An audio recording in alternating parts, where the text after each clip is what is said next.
Good morning, Spain. How lovely to have you with us once again here in our studios at Hard Rock Hotel in Marbella. Lovely show lined up for you. We're going to be talking about the importance of being prepared for growing older when living abroad. We'll be cooking, traveling, smiling and laughing, looking at the wheel of life and making sure that we're keeping all 8 points well nourished, and the importance of making sure business is not left unfinished. All this and more coming up in the next hour. Morning! Good morning, everyone. Good morning. Morning, girls. Good morning. Look, this is all girly. I'm starting off the day all girly. Perfect for girly giggles. Absolutely. The best. I mean, we always, before we start the show, and we sit down here and we're trying like, okay, stop laughing, stop giggling, not to get serious for the show, but to like some kind of control. But the energy with which we start the show from all the giggles, isn't it wonderful? Oh, it's the best, isn't it? It's really important. It really is. And do you know what? I think it is one of the best ways of just kind of like bringing people together, isn't it? Like a smile and a laughter. And joy and singing. And singing. I know. Yes, we do a lot of singing. But it's in the sense of, you know, when we talk about always about starting our day, and it's getting up, you with your journaling, there's certain things that we take into consideration, but I kind of think after the journaling, after the exercising, and when we're setting that intention for the day, which makes a difference, if we somehow can find getting in the same giggles and laughter that we do when we meet up for the show, I think that has to be the endorphins, the adrenaline, like the good feeling that it gets. So what we need to find ways of getting that into our mornings, I think. Yeah. There's a very interesting quote that says, no one's getting out alive anyway, so don't take life too seriously. Yes. And I love that. Yes. Because, and especially being Irish, we tend to have a very good sense of humour. So I find laughing at life and laughing at situations, it does lighten the seriousness of life. It does. And it helps, doesn't it? It definitely helps. Apparently when I hear really serious, like sad news, I laugh. It's not something I've realised myself, but people have looked at me and it's like, why are you laughing? And it's like, I'm not laughing. I think it's almost like the shock of that bad news. It's like, whoa, that's really it's like shocking kind of thing. But I have that tendency to laugh, and that again, trying to just deal, I suppose, with something that's not fun. And they say when you're depressed, if you then start smiling, the corners of your mouth go up, you can't help but move into a better mood. It's been scientifically proven that if you're in gratitude and you're in joy and you smile, it sends a chemical like a message to your body that you can't go into fear or depression, because it can't do both things at the same. You can't be grateful and fearful. It doesn't work. It goes into like that's an interesting concept. It is nice. And I suppose like the ways of, like, you've got the standard ways of watching comedy, but I'm just trying to think, when you get up in the morning, especially if you haven't got that natural, if you're on your own, then I think that's the hardest thing, is to maybe get yourself into that joy, singing and put on happy positive music, your favorite song, and dance like no one's watching. That helps a lot. You know, watch comedies on the television. Be around people who lift your spirits. Good energy. Be around good energy people. Good energy it really people does. is very important. I have an alert on my phone to go outside. First thing in the morning, because the amazing place that we all live, you know, just going outside and looking at the nature and sky. But isn't it curious how, if you're feeling like you have an off day, the thought of going outside can be quite overwhelming. And yet when you get outside, the change of energy, literally, isn't it? It's just that change of vibration and energy. Take yourself to walk around, like window shopping. Anything, isn't it? Go to a park and watch children play. Go to a garden centre and look at the colours and the flowers. That's my favourite. If I'm having a down day, I go to the garden. Even though I spend €20, €10, those flowers and being in the garden centre, it lifts your spirits. It just gives you like a wave over your body, though, isn't it? And stuff. I mean, Kate, you're always smiling and laughing. You're like an expert at smiling and laughing, isn't she? Do you know what? Do you wake up naturally that way? I think. Do you know what? Someone always said to me that you can change the way that you have your day. So you know, as you say, like the minute that you wake up, put on a good song. I remember I always used to put on my favourite song. What's your favourite song, Kate? Do you know what? I used to listen to a lot to Dua Lipa in the morning. I don't know why. She just saved me. She's so young. Who's she? She's so Dua Lipa? Do I know her? I heard the name, but boy, those are the ones I was thinking. But I think, as you say, just put on a good song and just kind of just try and be like, do you know what? It is what it is. You just kind of move on though, isn't it? But it does like be around by good people. Yeah, I think be around good people. Yes, I know it does, doesn't it? I read a quote yesterday. It was about the brain, and it says that the brain rewires itself. So whatever you decide to put into the brain, whether it's the list of things to do, or all the things that are going wrong, then it gives out the feelings, and that's kind of the more of what you attract. But if you actually think, making happiness is a choice, isn't it? I'm going to be happy today, and think of the things you're grateful for, and like have feelings of love and connection and your friends, then more than likely you're going to have a happier day. So it's choosing your thoughts carefully changes your emotions, and when you change your emotions, it changes your reality. That's how it works, isn't it? It's like the law of attraction. It's so true. And as you say, like thinking about what you're grateful for, when you think of like what some people go through every single day, and we get outside, we've got blue skies, we've got, you know, the sunshine, and you know, it's not like that every day. But as you say, like those are simple things, but can bring so much happiness. And like what Ali was saying, I think being outside and being in nature, nature is the biggest healer. Yeah. If you go for a walk with your dog around greenery and a lake, running water, it reminds you that you're part of something that's bigger than you. So if you're feeling depressed, go into nature. Yeah, and if you don't have a dog, you can actually go and walk dogs at most of the rescue centres around Spain. That's a great way to meet people as well. Or you can go and volunteer and visit an older person. In the sense, the important thing is to get yourself up, but it's that intention. Today is going to be a happy day. Today is a happy day. It's a happy week. Yay! Keep on smiling. Carry on smiling. Make my day. I grew up with Tufty, Belisha beacons, and the respect one shows for zebra crossings. This is not the culture in Spain, by any means. I mean, even where they place the zebra crossings here is just, for me, madness. Yeah, and I think at the moment, particularly with the sun, sometimes you'll be driving down a road and you really can't see because of the angle of the sun that there's somebody crossing, or you're coming up to a crossing. So you really do need to be aware when you're crossing the road. Yeah, but you take it for granted people can see you. Yeah, but don't, because as you say, even if just for the glare of the sun, they might not even see you at all. And the other thing is, for example, in Spain, they put the zebra crossings at the entrances. So if you come off a roundabout, you will have a zebra crossing at the literally on the very beginning of the exit. And you can be coming off a motorway where it's 120 or an 80 kilometre speed limit. And as you turn off, it's a dead stop. Yeah, so dangerous. And also the kids on e-scooters as well, that tend to both drive on the road and on the pedestrian crossing, and then go back on the road again. I have contacts with them all the time. Super dangerous. Really, for me, I don't think that we can stress enough that as a driver or as a pedestrian, don't take pedestrian crossings for granted. I mean, I was stopped at a pedestrian crossing, came off a roundabout, and as I was coming off, immediate stop for the zebra crossing. I stopped, a van behind me didn't see that I'd stopped, and literally just drove into the back of me and shunted me through the zebra crossing. As I was being pushed through the zebra crossing, 2 young children were literally, could see them through my window. I mean, a second's difference. They wouldn't be here anymore. And it wouldn't even have been my fault as such. So please, I can't stress enough, be very careful on Spanish zebra crossings. I can also say, because like when you get to like certain traffic lights, I mean, it seems to be certain roads you can go with the car, but then people can also cross with the zebra crossing with the lights. So that's also kind of confusing as you're going through. Be aware. Be aware. Be aware.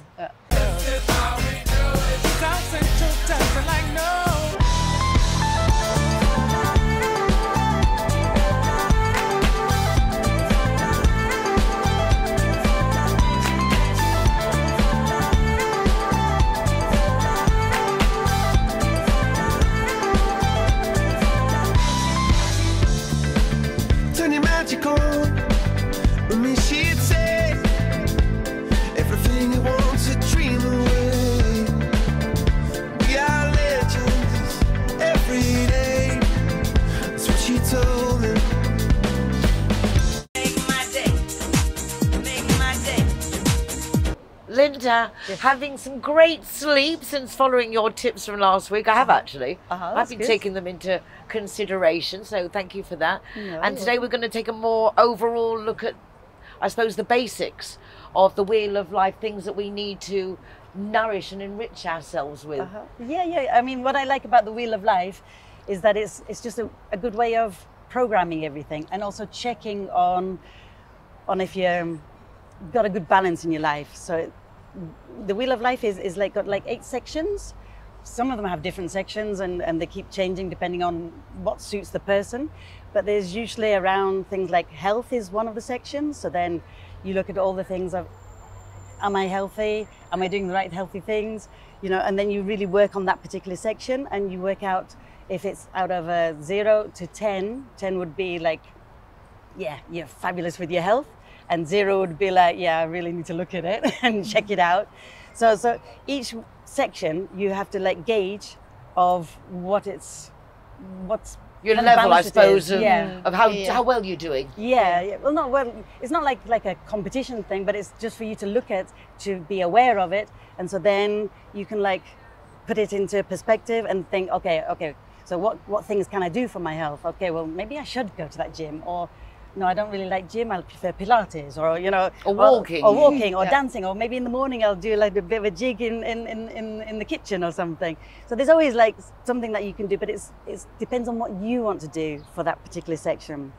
So then there's another section about friends and family. So that's, am I, getting on with my family, or is it that I need to spend more time with them, or have I spoken to them recently, or so it's just something to look at. Then there's the other one about leisure and fun. And that one is, for me, I think is quite an important one. I like, I work hard, play hard. So the leisure ones is like, am I getting out there? Am I seeing my friends? Am I doing all the things that I'm enjoying my life? So that's an important one as well. Then it's such a nice for a reset in a way as well, like you're saying, to like reevaluate where you are. It is, because the way you're saying it, I like it in the sense of you're not trying to get anywhere, you're just looking at where am I on these aspects to then see what things I like we said, that I want or like that I could do in each area to maybe improve a bit. It's totally personalized. Not improve, but make it more fun. Just to be aware of it, because we go through life so fast, like and then it's good to stop still just for 5 minutes and just go through it. And then when you point, you put like little points on the actual wheel.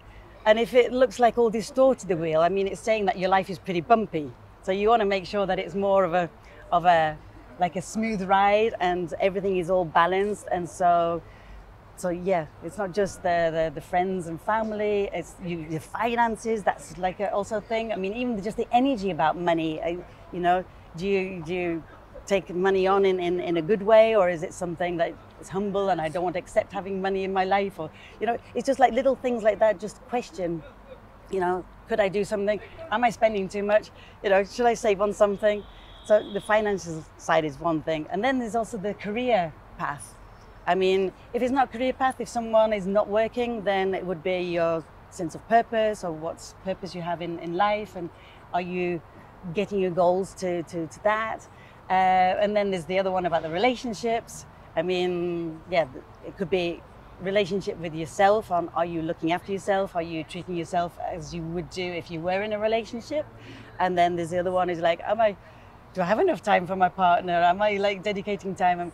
Maybe I should give him breakfast in bed, or just like little things like that. It's just like evaluating with the wheel of life, and you can do it regularly. You could do it just once a month. You could do it once a week. It depends on how your wheel of life is, and what are your goals, and what is it that you're wanting to achieve with it. And I love it. I think it's brilliant. I normally check in with mine at the end of each month, because I think it's really good to see where you are in certain areas. And one of my friends, she actually she colours each one a different colour, and then puts in her diary something relating to just 3 areas that she specifically wants to focus on for the following month. which I think is a really good way to remind yourself. Yeah. Because unless we follow up with the actions for those different things, they just stay on the wheel, don't they? No, definitely. Or even put it on your fridge. Yeah. Or your mirror, like, Yeah. oh yeah, brush your teeth there. Friends and family, okay, maybe. It's nice. And also as well, it doesn't make it seem like too overwhelming, like doing it that way. It's kind of like, right, every month, as you say, check in, where am I at? What have I done? Like, what do I need to do like next month? So it's kind of seems more achievable than kind of like just thinking, right, I need to do all of this. And it's like, Exactly. wow, I've got so much I've got to do kind of thing. But if it's just like little ones each month that you focus on, it's quite nice. Yeah. Small And then these wheels of life could be just more like career orientated. And so then you'd have all different sections all to do with career and money and finance and banks and all those things. And then there's other wheels of life which would be just only focused more on the health and nutrition and eating the right foods. And so then it would be, so you can make your wheel of life how you like it. There's a lot of them on the internet, but if any of our audience would like a wheel of life, I mean, we can send them one from us, from Good Morning Spain. Wonderful. If you would like the Wheel of Life as prepared by our lovely Linda, do drop us a line. And also the little sleep ebook you have on sleep. Yes, that we definitely. talked about last week. Yeah. So it is, I think it's important that we stop to, as you say, just to think about these things. Because I know personally, I'm just so busy doing it. Yeah. That even when I look at your little wheels of life and this thing and that thing, just the thought of like assessing it sometimes can be overwhelming. But if you take one step, let's focus on one aspect perhaps. Yeah. Yes. Just deal with that one. Yeah. Yes. And then add in the others. Yeah. Yeah. I love that. Very Really nice. nice, Linda.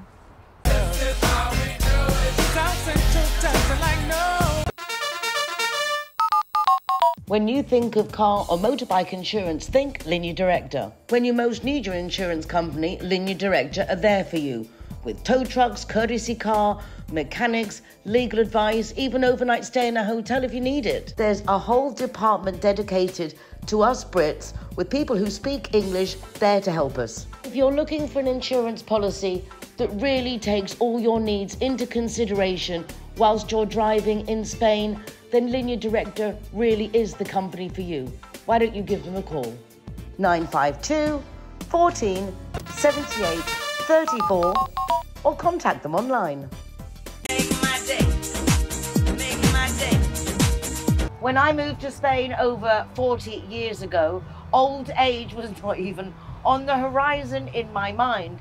And yet now, still living abroad, it is very much a reality to see how many elderly people get into a pickle when they're not prepared. We keep talking about this, Ali, but I mean, it's like something that we just have to keep bringing up because hopefully we get older, but living abroad brings with it extra challenges. I think people need to think about it before they move.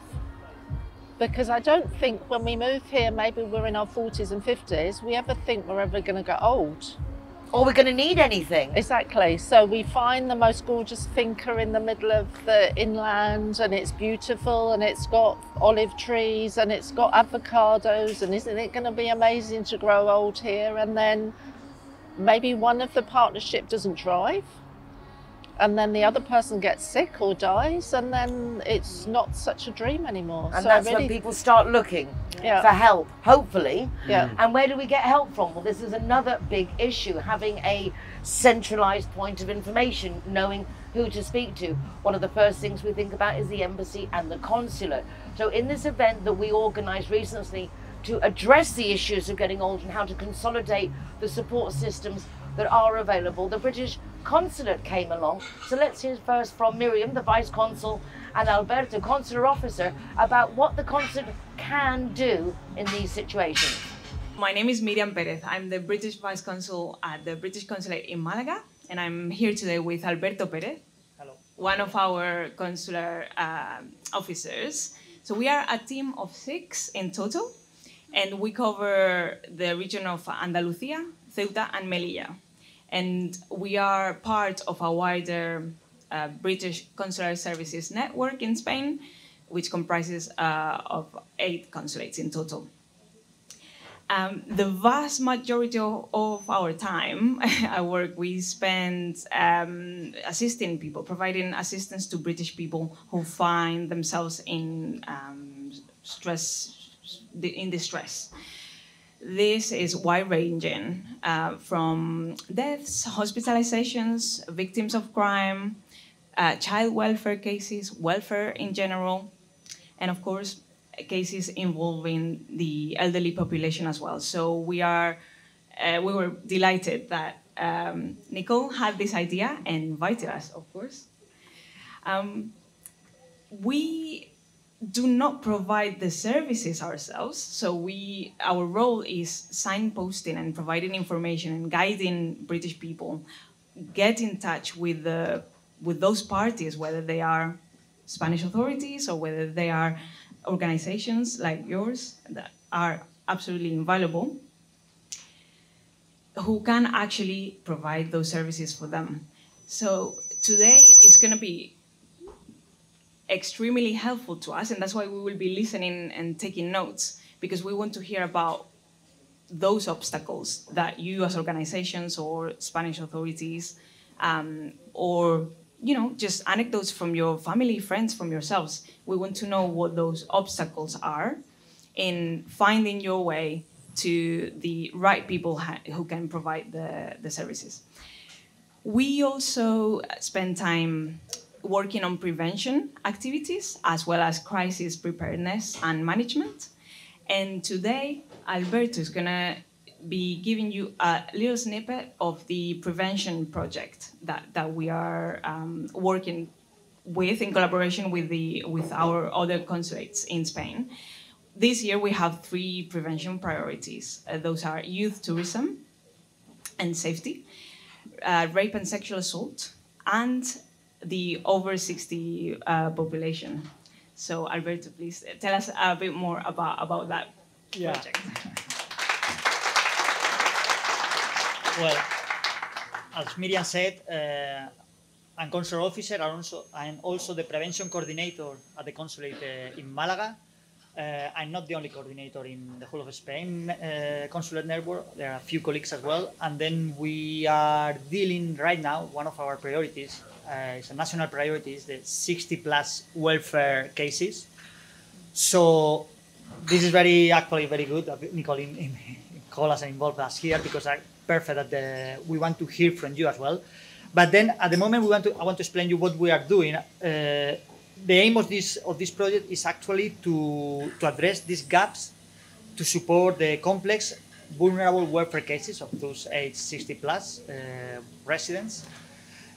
So far, what we have done, we have mapped around in Spain where are those cases, and surprise, we have found out that they are located in Alicante, Canary Islands, and especially in Malaga region, in Costa del Sol. One of our ideas as well was to see a similar trend, to spot trends on those cases. But actually, surprisingly, we haven't found out that there are commonalities. There are things that are happening always in these cases, like for instance, lack of financial support, language barrier, difficult bureaucracy, medical conditions. They are all involved. Not in all the cases, but we wanted to see whether there was one outstanding common thing in this case. We found out that actually it's quite spread around. There are no one specific thing that they will outstand from the rest. So that makes it a little bit more difficult, because our idea was probably to address our efforts in that theme, but unfortunately it's all around. It's all spread many different reasons. So as Miriam said, we are not the relevant authority here to provide assistance, but we are actually more than glad to signpost people to the right place. And then what we are trying to do at the moment is to seek out for different collaborations and opportunities to work together with organizations, with new organizations, but especially with organizations we already know, that we know they are there. So please get in touch with us. This event is very good for us at the moment, because after the event, if you want to come speak with me, you have any ideas, you think that the consulate could do something else, please come speak with us, because that will be really relevant for us, and hopefully we can establish some kind of collaboration together. And the last thing we are doing at the moment, we are also drafting one in our Living Spain guide. This is a guide which is in gov.uk, We are drafting at the moment some useful information addressed for those people.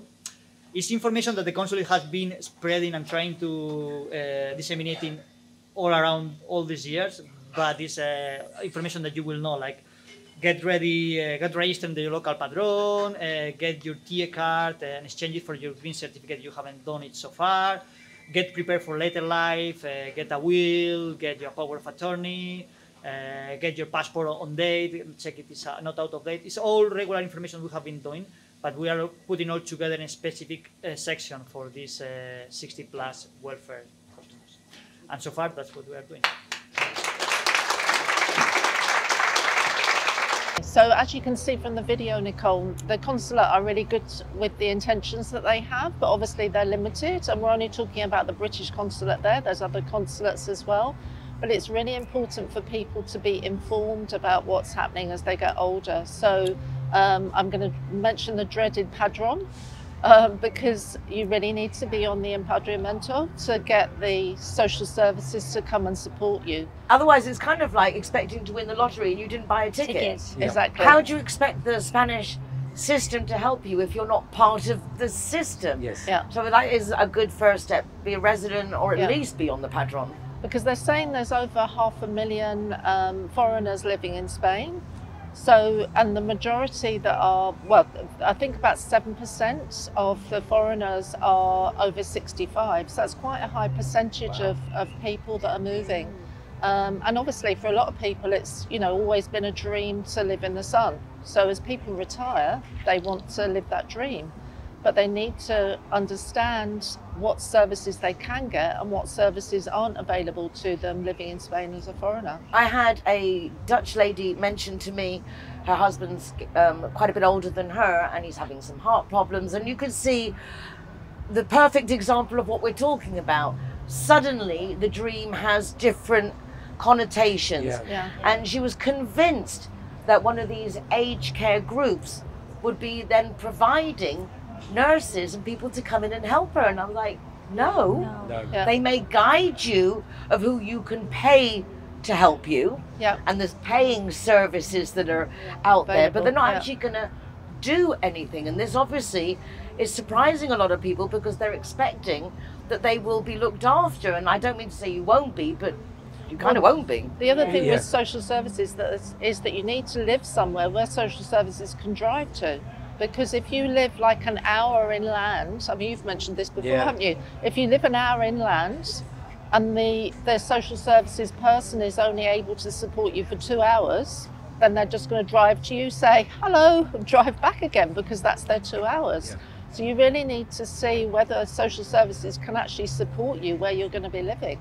The two main issues that were, well, three actually, that I took away from the event with all the different associations. It was nice to have there the Consul, the Chamber of Commerce, Costa Women, all these different associations that basically represent the whole of Spain, the diabetes, because again, all these different things that happen to you when you're abroad have, you know, it's not the same as being back home, you know, and first of all, no one knows who to ring. When it happens to you, Yeah. it's just Yeah. like everyone's starting like not knowing anything. But the main takeaways for me was adopt an elderly person, be more aware. The loneliness is a big one. I think we all were in tears talking about dementia patients, and maybe they don't recognize you, but this longing and searching for somebody to talk to. Yes. And so even when you don't have cognitive abilities, they still get lonely. So that was just a general takeaway. The language barrier, because the documentation to ask for grants, help, disability driving permits, chasing up doctor appointments, all these things is a big, that was a big hindrance, wasn't it? How we're going to approach this. Yeah, I mean, there are quite a few, if you're talking about areas where there's a lot of foreigners, then there are quite a lot of volunteer translators. But if you're living somewhere where there aren't that many foreigners, you're not going to get that support. You're not going to find that facilities available. So again, that's something to think about, is where you're thinking about moving, are there going to be those support services for you? Yeah, and if you're of a certain age already, don't go buying a townhouse. Because a lot of people seem to be making this mistake. I get a lot of feedback of people who can no longer live in their homes because they've got a place that they can't do the stairs anymore. Yeah. They've not thought about moving here in their 60s or their 70s, that suddenly there's a big difference. Or start going to the gym, work out. The other big area that I think is my main concern, possibly personally, the cost of aged care homes and qualified home nurses. So if you don't want to go into a nursing home, or you can't afford to go in a nursing home, because they could be $3,500 as a basis, it would seem, maybe a national one could be $1,000 something. I don't know, but it's like you have to have an income to cover this. So if you don't have money for that, you don't have money for a qualified home nurse, looking at a minimum 120 euros a day. So what do you do if you're just a normal everyday person and you don't have that finance? And I think this is a large percentage, particularly of the people who've been moved over in the 60s, 70s, 80s and 90s. I mean, social services do offer services to certain people, but again, you have to be registered on the Padron and you have to navigate that whole system of speaking Spanish and then being able to get that sort of help. But going back to what you said earlier, I think it's really important if we've got neighbours that are elderly to check in on them and see how we can support them with helping to translate, or just giving them an hour of our time, just to pop in and say, hi, do you want a cup of tea? Can I, have you watched this?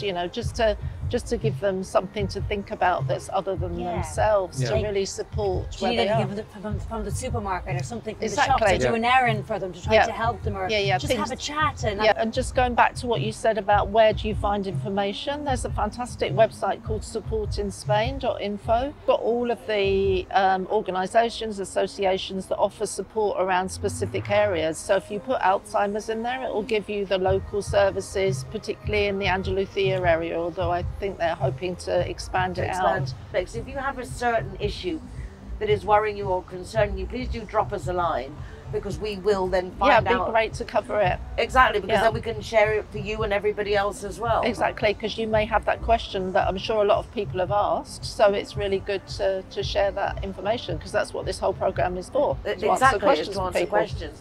We actually had a question from somebody whose wife is Swedish, or Swiss. I'm not sure it's Swedish. I always get Sweden and Switzerland mixed up. But It's the Swa. It's the Swa. They come from a cold place. But they've lived for years in England, like a typical English couple, moved to Spain. Now she needs assistance, and she's one of these people who falls through the gaps. She's not English. She's not this and she's not that, and it's like there's a lot of bits and pieces. Yeah, there are. And we will try and help you solve them if we can. So do drop us a line. Yeah, and it's always good to hear from people what worked for them on the show and what resonated with them as well, and what the one they want to hear more of, and how the show can support them. Exactly. I mean, this is why we did basically the event with the associations and support groups for the elderly, for that same thing. It's like, let's just touch base, find out what's going on. And then you often find in Spain, as with our lovely Anne Bowles, who came a couple of weeks ago speaking about the diabetes. She started the diabetes support group because there wasn't one and she needed support. A lot of things start in Spain that way, that if it's not here, do it. Just get up and make it happen. You'll be amazed how many people will jump on board with entrepreneurial ideas. And I think also the whole volunteering area is important to mention, because as the volunteers get older, they'll need younger people to come up behind them and offer those volunteer services. So if you've got a few hours during your week, it's fantastic to offer volunteer support to any of those organisations. Most of the people in the event that represented the different associations were all elderly. I mean, it's amazing how they can do what they do. I mean, some are 86, 79, like late 80s, that they're giving it to look after the elderly who need help. So yes, we need to get more involved. Okay, we're on it. Let's do this. We got it. And do as Ali says, please, if you are moving over now and you are, getting into that wonderful, exciting age of being in our golden years, please do think about all these different aspects before you come. Make my day. Make my day. Linea Directa has come up with a squatter policy for just €24 a year. You don't have to have your home insurance with them. This is a completely separate matter to protect you from squatters. For more information, call 952 147834 or their website, lineadirecta.com.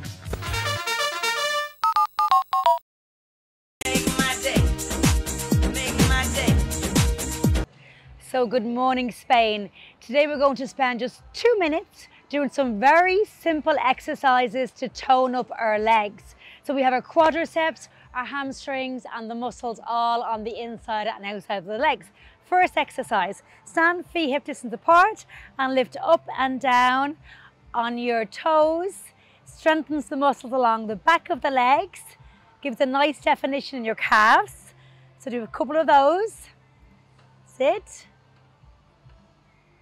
Now separate the legs a bit wider, hip distance, and sit back into a squat. Pushing your bum all the way back, keeping your head and shoulders up. You can smile if you want to. That's it. And breathe in through your nose, out through your mouth.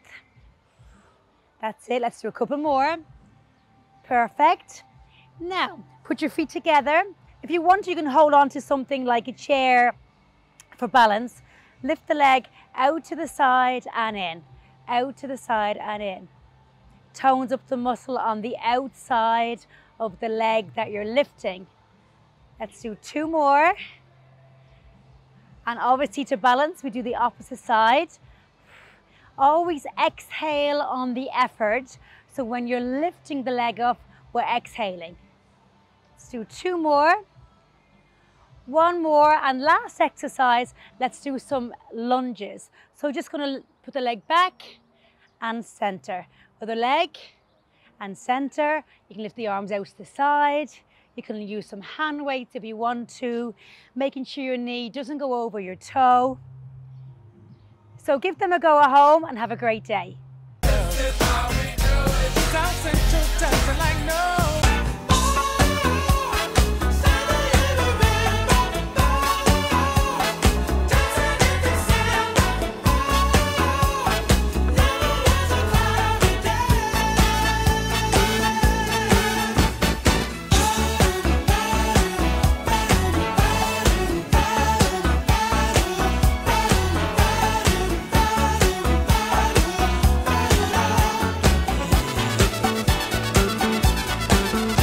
Hello and good morning, Spain. Today we're going to be making pulpo con garbanzos, chickpea and octopus. This is a classic tapa, this really refreshing, something different. We get straight into it. Pan on, medium heat, bit of oil in there. Got an onion here that I'm going to finely chop, slice in one way and slice in the other. Taking our time with this. Try and get this as thin as we can. This really cuts down on our cooking time.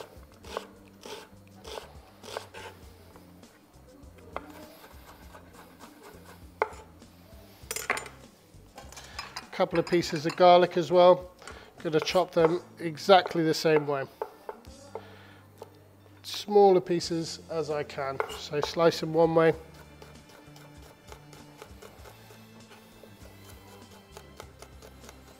Try and bunch them up, turn them round and slice the other.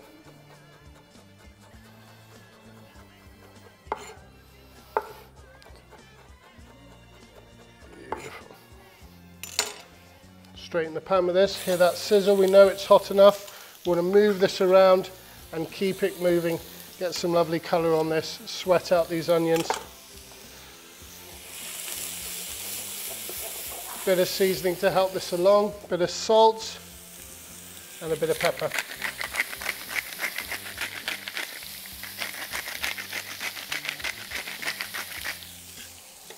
Right, let's give this 5 minutes, moving this around constantly, trying to really sweat these onions out, get them nice and soft and get a bit of colour to them.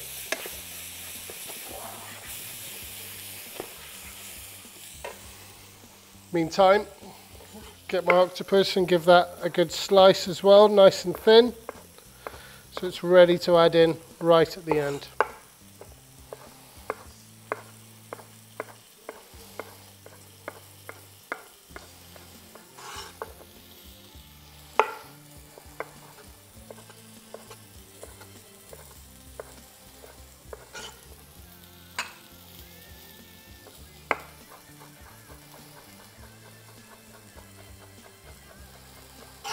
Beautiful.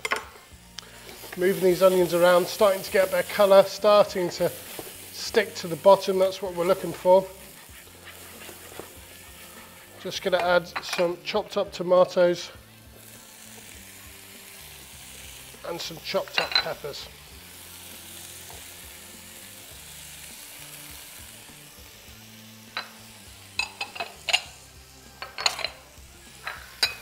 Continue to cook all this lovely mix out.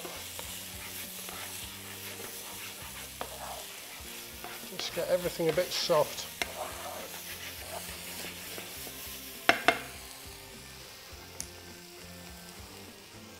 A little bit of sweet paprika here now. A little teaspoon of flour.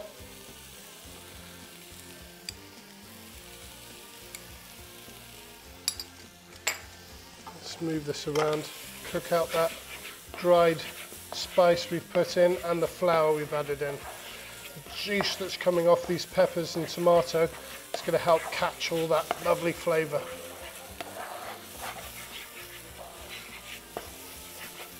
Moving around, just try and keep this from sticking. Once we start to see everything stick,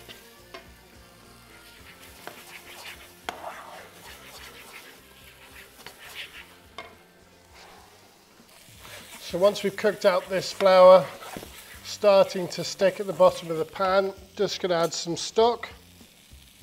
And just keep that moving around. It's going to make this glorious sauce.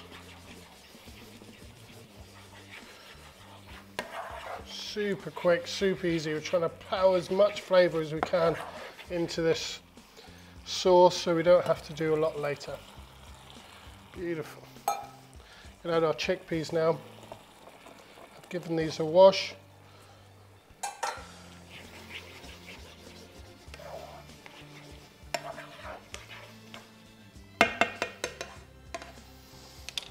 Add our pieces of octopus there.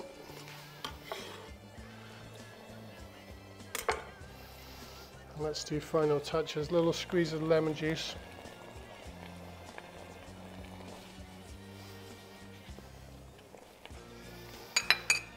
A little bit of chopped parsley. I'm just going to cover this up.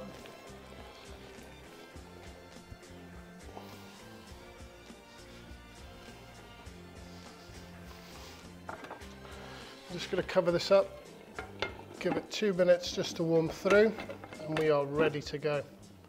Hear it bubbling away. Just give it a little shake now and again, make sure it's not sticking. Lovely. Just a couple of minutes. This steams our octopus. Just give everything a little mix together. Great way of eating chickpeas this. The colours in here and the smell is incredible. So just going to plate up now. Again, this is great. Served again, you could serve this on the pieces of nicely toasted bread, but just in a bowl like this on the side is just a lovely way of doing it.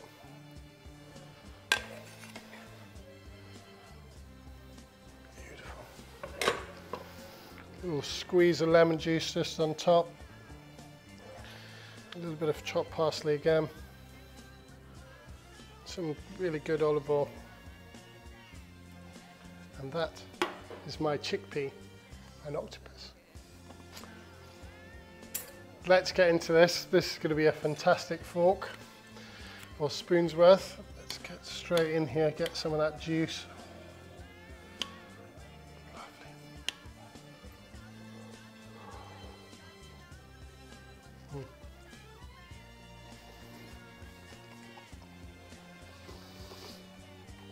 Just a combination that works. I don't know why, but it really does. That sauce really makes it too. Absolutely delicious. Thank you very much. And good morning.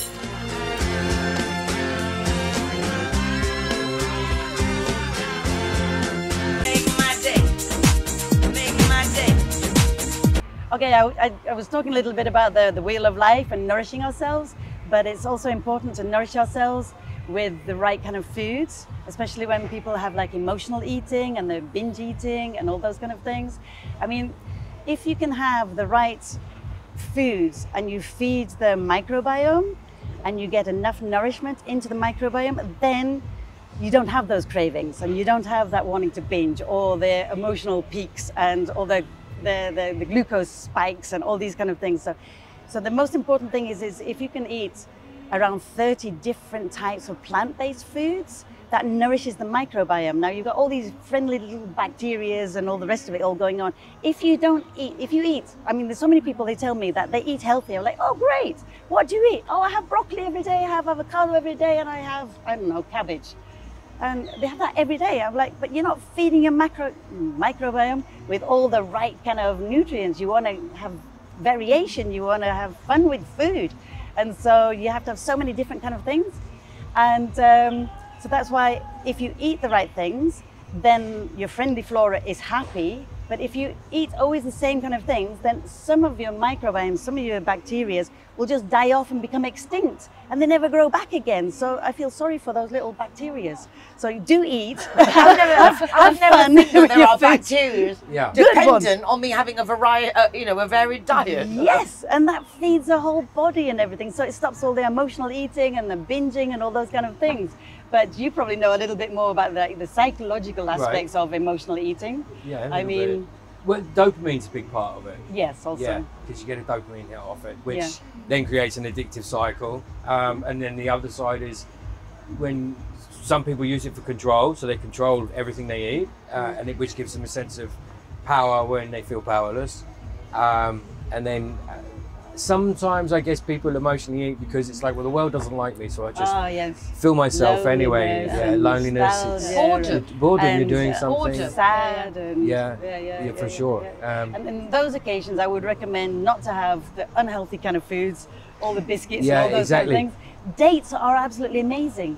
Yeah. Dates, I mean, they just satisfy that sweetness. Yes. And they have so many nutrients in them, and your bacteria will be really happy about that. You associate like depressive eating with getting that tub of Ben and Jerry's. Yeah, that's the 6 litres. But occasionally it's okay, surely. But but I mean, it is when you think about emotional eating, you associate it with But you get the sugar hit, which makes you feel good. Yes, and then you get a crash. And then you crash after. But talking about ice cream, you can make ice cream so easily. You just freeze some banana, you chop it up, put it into the freezer, and then you put it into your blender with a little bit of coconut cream, and you've got the most amazing banana ice cream. And there's no sugar and there's no sweet things and no anything else. I was thinking years ago I did the Atkins diet when that was a big thing, and as part of that it was changing your sweet taste, your sweet tooth. And actually when you start cutting it out, which is really hard, but then natural things which taste sweet bring on a whole new sweetness because you've not kind of destroyed your taste buds with glucose and all the false sugars and the chemicals and that. It's really strange. And it was like, oh, this apple is really, really super sweet, right? Really good. It does work. Because it starts in the supermarket, doesn't it? It's down to us when we go shopping to actually not go shopping when we're hungry, for instance. That's a big one. That's a big one. Because then we end up buying the wrong things. But I agree with Simon, we cut down on sugar, and then when you do eat something that's sweet, like a biscuit, that just tastes like you're eating sugar. It doesn't taste of anything else. It becomes it's less horrible. appealing. I'm a meat eater. I like my meat. And a little while ago I was on a retreat and it was all vegan, but it was done so well. I was full, my portions were smaller, I felt better afterwards. So it's like, and I was sitting there in my mind, I'm going, where's the sausages? Where's the this? Where's the? But after being there for a day, I was like, I feel good. I feel I have a natural kind of energy, which is just going and going and going, rather than this and then a slump. So it's not a food for thought. Yes, play with food.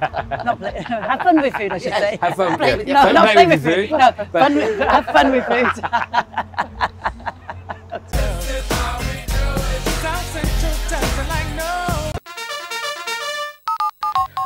Linea Directa appreciates just how important our pets are to us, and that's why they brought out one of the most comprehensive insurance policies on the market from just €39.90 a year.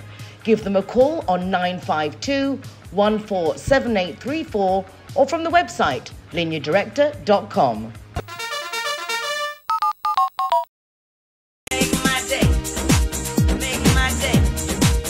This segment is brought to you by Clear Vision Psychotherapy. Good morning, Spain. Today I'm going to talk about unfinished business, otherwise known as the Zeigarnik effect, and how it actually affects us all the time in more areas than we think.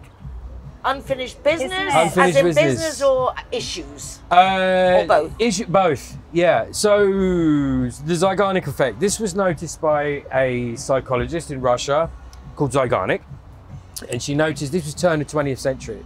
She noticed that waiters were able to recall unpaid bills and the event that happened around it with really, really vivid details. Wow.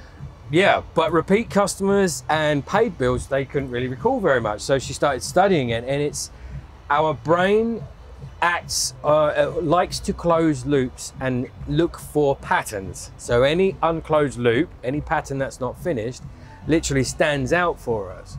For example, music has chord progressions, scales, natural patterns, and if a song gets cut short, it tends to jar us a bit. There was a famous composer, his wife wrote a memoir, and she said he was terrible at getting up in the morning, so she'd go to the piano and she'd play a chord progression, repeat it and stop, repeat it and stop in a different place, and in the end he'd come down and finish it and go, all right, I'm awake. So, because it's so jarring for us. Yeah. And TV uses this, the series cliffhangers, the soap operas. Your brain goes, but I want to close the loop. So it keeps you going. And then you're sitting up till 2 a.m. watching the next series. Exactly. That's why people now you've got binge watch series. Yes. You can binge watch this in the weekend. It closes the loop and makes the brain feel satisfied.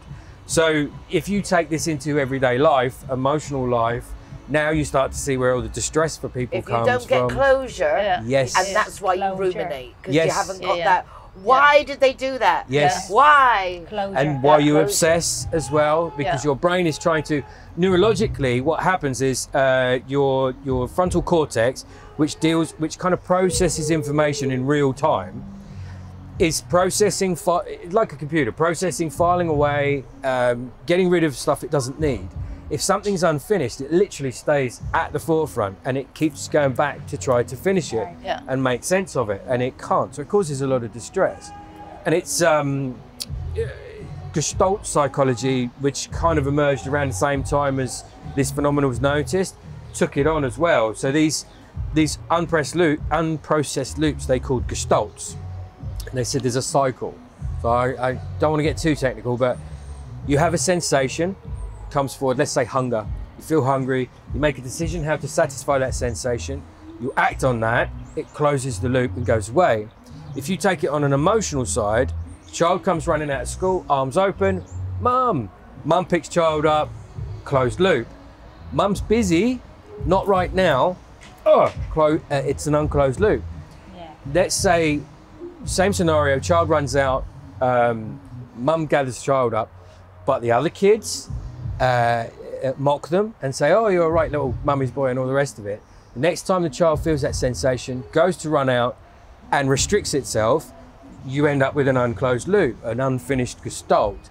And the idea, not the idea, but this is where we end up psychologically not functioning properly, because we do this to ourselves all the time. We're stopping ourselves for fear of. Let alone other people. We can't close the loops. So we suppress it, and we end up with skin irritations, headaches, migraines, angry outbursts, all of this stuff. And it's just a collection of unfinished conversations, no resolution to the end of relationships. Why did my friend betray me? Why did this person love me this morning and leave this afternoon? It creates this cognitive dissonance, which is like a thorn almost stuck in the front of your head, which you can't process. So, really interesting. It is interesting. And it's funny because as you're saying that, I'm thinking of different aspects, for example, of somebody being abused in some way, and then not even being able to see it because they can't let themselves see it. Like they kind of keep themselves stuck in a certain aspect because they don't want to see what's going on. Which is also similar, like not being able to face that reality, so they choose their own made-up version. It's also how manipulation works, abusive manipulation, the breadcrumbing, if you like. We phrase it in so many different ways. I'll validate you. What you're doing is you're creating a feedback loop. I give you affection, you give me affection. And now I give you affection again, you withhold it. So now it's stuck. Now I'm going to try everything even beyond logical sense, self-respect, dignity, to close that loop, because to get that back again. It's doing something up here, which is beyond our kind of logical reasoning, if that makes sense. And the moment they close the loop for you and give you some affection again, the whole thing starts again. And gradually they wear you down and can manipulate, coerce. That's how it works. What can we do about it? Well,